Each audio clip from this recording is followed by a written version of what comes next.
हमने अभी जो प्रोजेक्ट बनाया था वो हमने npx से बनाया था, राइट ना।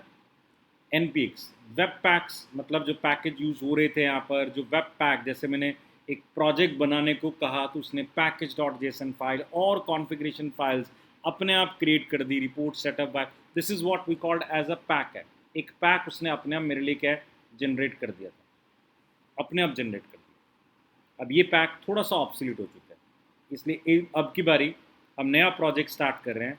हम दूसरा कंपोनेंट टूल यूज़ करेंगे, दूसरा वेब पैक यूज़ करेंगे, which is commonly popular while developing the React project है, और वो कौन सा है, वीट है। So we have Vite for writing what, the React project. React के प्रोजेक्ट को यूज़ करने के लिए आज की डेट में क्या यूज़ किया जाता है, वीट यूज़ किया जाता है, बिकॉज एफिशिएंटली, और आई विल से आपके प्रोडक्शन से डेवलपमेंट के ऊपर शिफ्ट करना, तो वो काम बड़ा आसान हो जाता है अगर हम वीट के ऊपर रिएक्ट का प्रोजेक्ट बना रहे हैं। हमारे लिए कोई ज़्यादा फर्क नहीं है, npx की जगह पर कमांड क्या देनी है, npm, ठीक है। npm के बाद क्या देना है, create, I want to create a project for npm, Vite at the rate क्या है, लेटेस्ट है, Vite at the rate latest, मतलब वीट के लेटेस्ट वर्जन के ऊपर बेस्ड मुझे एक प्रोजेक्ट क्रिएट करना है।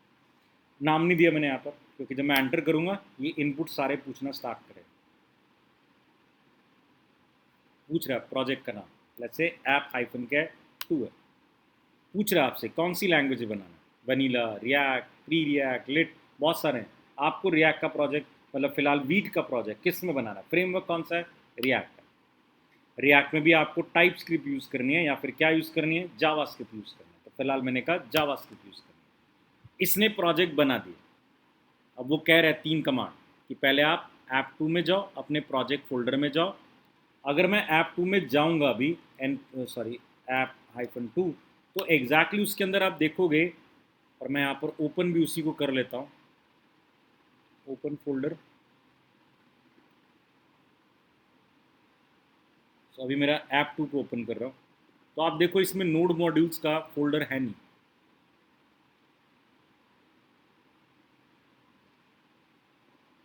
तो उसने कमांड आपको 3 जो वहाँ ऑटोमेटिक लिख के दी थी वो यही थी कि पहले तो आप ऐप 2 वाले फोल्डर में जाओ, there is no node modules in the project. आप उस प्रोजेक्ट के लिए क्या करोगे, पैकेज डॉट जेसन फाइल आ चुकी है, डिपेंडेंसीज डिफाइन है आपके पास कि कौन कौन सी डिपेंडेंसीज यूज़ करेगा। तो आपका काम सिर्फ क्या होगा, टर्मिनल में जाके वी राइट npm इंस्टॉल्ड है, npm इंस्टॉल कि जो डिपेंडेंसीज प्रोजेक्ट की रिक्वायर्ड है डाउनलोड करो and install in the system.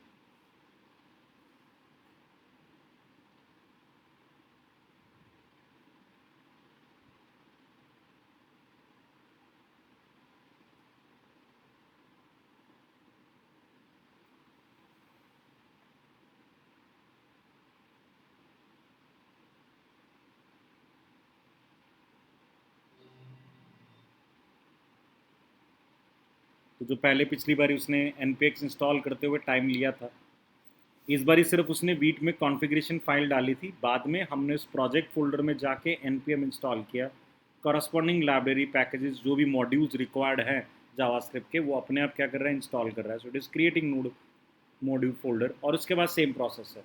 सिर्फ कॉन्फ़िगरेशन फाइल जो हम यहाँ यूज़ कर रहे हैं वो वीट की कॉन्फ़िगरेशन फाइल है, ठीक है। ये वीट की कॉन्फ़िगरेशन फाइल डेवलपमेंट में और प्रोडक्शन में जाने में थोड़ा सा काम आसान करती है, इसलिए अधिकतर प्रेफरेबल ये वीट का ही होता है। कोई खास कोडिंग में देखो कोई खास फर्क नहीं है, कोडिंग में कोई खास फर्क नहीं आएगा। देर is a public file, public file के अंदर इस बारी कोड नहीं होगा, यहीं पर पड़ा होगा मेन डॉट ऐप डॉट, पहला जो चल रहा है वो ये पब्लिक फाइल के बाहर ही पड़ी है, इंडेक्स डॉट एक्सटीएमएल वही सेम है फाइल, फोल्डर स्ट्रक्चर चेंज हुआ sir. There is a div root refiner. अब यहाँ पर कोड लिखा हुआ है, स्क्रिप्ट के अंदर मॉड्यूल में कौन सी फाइल इंक्लूड है, src फाइल इंक्लूड है, src.jsx, नॉट js है, jsx इंक्लूड है, इसीलिए टाइप क्या रखा है, मॉड्यूल दिए। तो पहला कोड index.html फाइल से कौन चल रहा है, main.jsx चल रहा है, बिल्कुल सेम पहले की तरह। इस main.jsx में क्रिएट रूट एलिमेंट किया, वहाँ हमने रूट नाम से एक रेफरेंस लिया था, इसने डायरेक्ट क्या कर दिया, रेंडर अप्लाई कर दिया। मतलब वहाँ हमने ये लिखा था ना, where root equals to what, react dom dot create element, तो create root ऑलरेडी डिफाइन है। अगर आप देखो तो react dom dot आपने क्या लिखा था, create, इस बारी क्रिएट रूट, ऑलरेडी वो कहाँ से ले रहा है, क्लाइंट से ले रहा है, तो डायरेक्ट क्लाइंट से उसने रिएक्ट डॉम इनहेरिट करने की बजाय, इंपोर्ट करने की बजाय सीधा फंक्शन ही क्या है, इंपोर्ट कर लिया। हल्का सा चेंज है कोड। यहाँ पर फिर से वही कॉल क्या हो रहा है, ऐप कॉल हो रहा है, ऐप डॉट JSX कॉल हो रही है। सो ऐप डॉट JSX में फिर से वही वीट का कॉन्फिग फाइल या कुछ और जर्नल कोड भी लिखा हुआ है, ठीक है ना। So if I say npm start, ये डेवलपमेंट का सर्वर इस केस में स्टार्ट कर देगा, वीट के मोड में स्टार्ट कर देगा,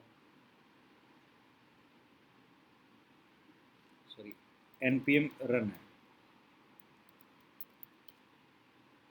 वीट के केस में npm रन है।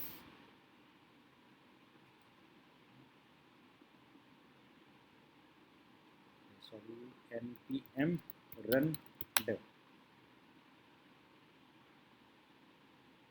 वीट के केस में npm रन डेव आएगा। अगेन वही प्रोडक्शन डेवलपमेंट सर्वर स्टार्ट करेगा, पोर्ट पे आपके एप्लीकेशन को डिप्लॉय करेगा, रनिंग पर ले आएगा। है काम वही सारा, आगे जो काम कोड करना है हमने कि हमें फंक्शनल कंपोनेंट बनाने हैं या हमें क्लास कंपोनेंट बनाने हैं, उनमें कोई नहीं है। वीट और these are just providing what, the configuration files है, बस और कुछ नहीं कर रहे। They are just providing the configuration files. ये वीट का रिएक्ट का प्रोजेक्ट है।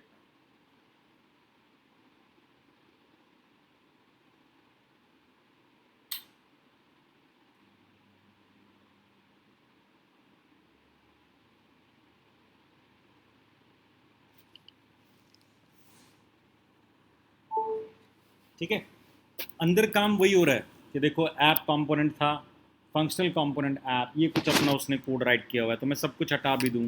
Functional component should return what, one single element from the top है, तो आपने क्या रिटर्न कर दिया, डिव रिटर्न कर दिया।